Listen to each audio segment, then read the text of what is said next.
भूतिया कहानी, जंगल का रहस्य। अमावस्या की रात थी। पूरा गांव सन्नाटे में डूबा हुआ था। केवल जंगल से आने वाली अजीबोगरीब आवाजें ही इस खामोशी को तोड़ रही थी। गांव के लोग अक्सर कहते थे कि उस जंगल में कुछ अजीब होता है, कुछ ऐसा जिसे समझ पाना आसान नहीं। रवि और उसकी दोस्त मीरा को हमेशा से रहस्यमयी चीजों में दिलचस्पी थी।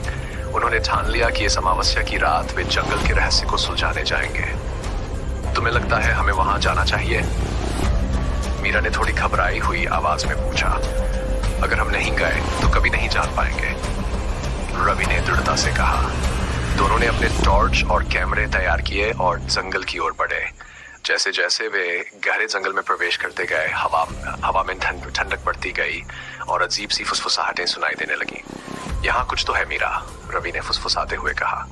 चलो आगे बढ़ते हैं, मीरा ने हिम्मत जुटाते हुए कहा।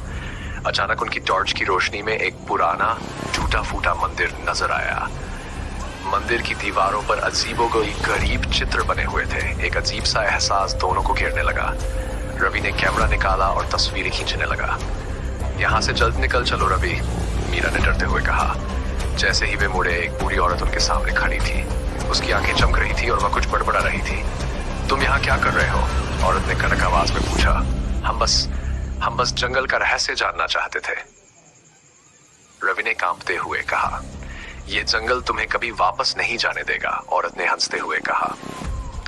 रवि और मीरा ने वहां से भागने की कोशिश की, लेकिन उनके कदम जैसे जाम हो गए।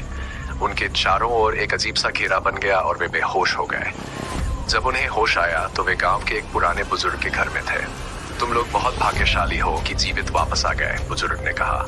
वह जंगल सच में भूतिया है। वहां जो भी गया कभी लौटकर नहीं आया। रवि और मीरा ने तय किया कि वे अब कभी उस जंगल की ओर नहीं जाएंगे। वे इस अनुभव से समझ गए थे कि कुछ रहस्य कभी कभी अनसुलझे ही अच्छे होते हैं। हेलो दोस्तों, अगर ये वीडियो आपको अच्छा लगे तो लाइक और सब्सक्राइब अवश्य करें और